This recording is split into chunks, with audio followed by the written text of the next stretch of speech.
너는 근기가 안 돼서 경전 공부도 안 되고 법문도 못 알아듣고 긍정 공부 백날 해봤자 이해도 못하고 법문 백날 들어봤자 이해가 안 되고 논장 아무리 봐봤자 와닿지도 않고 무슨 말인지도 못 알아보고 계율을 아무리 얘기를 해봤자 계율 실천하려고 노력해봤자 되지도 않고 본인은 계율을 지키려고 그러는데 여건이 상황이 나는 살생하기 싫은데 전쟁터에 가서 전쟁터에 끌려가게 되고 나는 살생을 하고 싶지 않은데 먹고 살 것이 하나도 없어져갖고 다 막혀가지고 물고기라도 잡아서 팔아야 되고 사냥이라도 해서 팔아야 되는 그런 이제 상황이 돼버리면 계율을 지킬 수가 없죠. 그런 사람한테 계율을 지켜라. 이 책만 보면 잠이 오는데 경전을 봐라. 어렸을 때부터 암기라면은 치를 떨어서 구구단도 제대로 못 외우고 초등학교를 넘기고 어떻게 해갖고 이제 고등학교까지 졸업을 하고 대학도 그냥 한 가지 분야만 죽어라 파가지고 대학을 간 사람이 암기력이 없는 사람이 경전을 외우라고 외워지겠습니까? 안 외워지지. 평생을 책은 무협지도 안 본 사람한테 경전을 봐라. 안 되죠. 이해가 안 되죠, 그게. 또 법문을 들어라. 남들한테 따분한 말 듣는 거를 정말 싫어해가지고 차라리 그 시간에 나는 땅을 받기 위해서 농사꾼이 되는 사람도 있었고 나는 차라리 기술을 배울게요. 그래서 기술자가 된 사람도 있고 또 막 토론을 하고 서로 이렇게 어떠한 그 깊이 연구를 해서 파헤치는 그런 걸 정말 막 그런 것만 머리가 지나는 분들이 있습니다. 그런 분들한테 논문을 봐라. 논장을 공부를 해야 된다. 그게 되죠? 안 되죠? 그걸 이제 그냥 간단하게 근기라고 치부하기에는 안 맞죠? 왜? 근기, 업의 운명론입니다. 그거는. 너는 전생에 그렇게 총명하지 못하게 태어났으니까 금생에는 근기가 안 돼가지고 부처님의 가르침을 적어놓은 말씀을 적어놓은 경전 볼 수도 없고 법문 들어봤자 이해도 안 되고 논장 들어봤자 와 닿지도 않고 계율 지키려고 해봤자 넌 전생 업 때문에 그렇게 근기가 태어났기 때문에 계율도 지킬 수가 없다. 그렇게 얘기하는 소리거든요. 그런데 부처님은 불가촉천민, 진짜 말 그대로 일자무식, 안하무인, 아무것도 모르는 사람, 정말 뭐가 뭔지 똥인지 된장인지 모르는 사람도 깨닫게 해줬다는 얘기죠. 근데 그게 왜 그랬을까? 부처님이 신적인 능력을 가져서 그랬을까요? 그건 아니라고 보거든요. 왜냐하면 그 근기에 맞게 얘기를 해서 지혜를 발현시켜갖고 깨닫게 했다는 얘기죠. 너는 근기가 안 돼서 공부를 할 수 없다. 그게 아니라 그 근기에 맞게 얘기를 해서 깨닫게 했다는 얘기죠. 그래서 불법하고 인연이 없는 사람, 또 불법이 인연이 없는 사람 얘기를 많이 하거든요. 불법이 인연이 없으면 인연이 있게 만들면 되죠.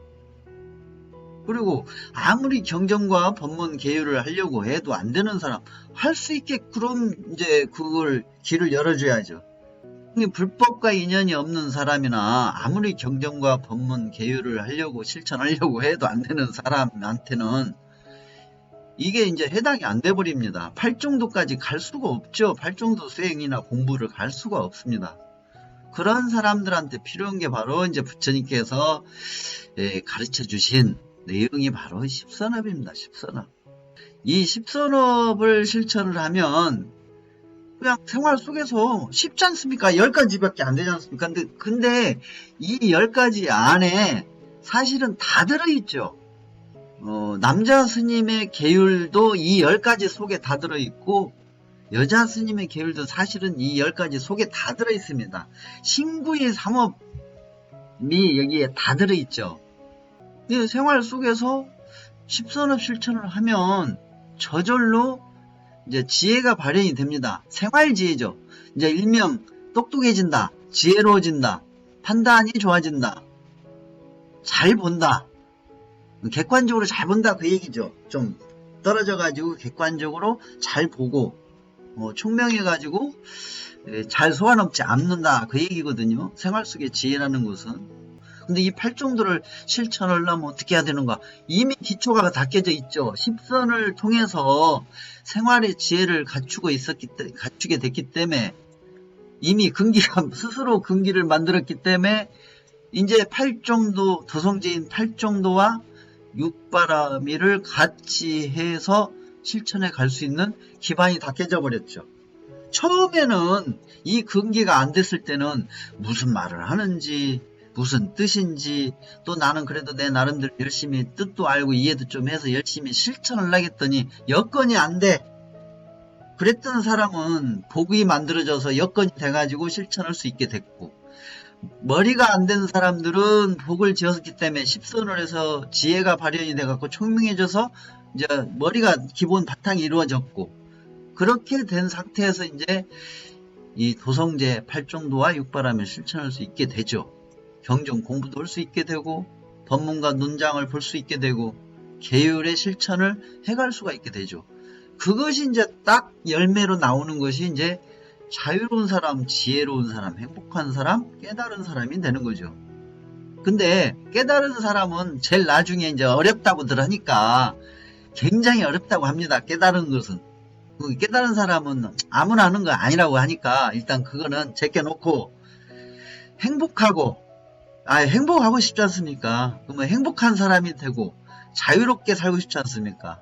예, 자유로운 사람이 되고, 그 다음에 지혜로운 사람도 어렵다고 합니다. 그러면 지혜로운 사람도 빼고 깨달은 사람도 일단은 빼고 나는 행복하고 자유롭고 싶어. 근데 이 행복하고 자유로운 사람으로서 살다 가는 그것이 열매로 탁 만들어지는 것이 바로 십선업을 통해서 총명해지고 기초적인 겁니다. 총명해지면서 인과응보와 인과연기를 보게 되고, 인과연기와 인과연기를 봄과 동시에 경전 공부와 법문과 논장 계율을 이제 수행해 갈 수가 있고 공부해 갈 수가 있고, 그렇게 되니까 결국은 세상의 실상인 고성제를 보고, 고성제를 보니까 집성제를 보고, 집성제를 보니까 멸성제를 생각하게 되고, 멸성제를 생각하게 되니까 도성제를 보게 되는 것이죠. 그래서 팔정도를 제대로 해갈 수가 있죠. 그게 이제 정견이 이루어졌으니까, 저절로 정사유도 하고 정어도 하고 정업도 하고 정명도 하고 정정진도 하고 정념도 하고 정정도 하겠죠. 저는 이 팔정도를 항상 까먹습니다. 이빨을 빼먹습니다. 쭈르륵 얘기를 못합니다.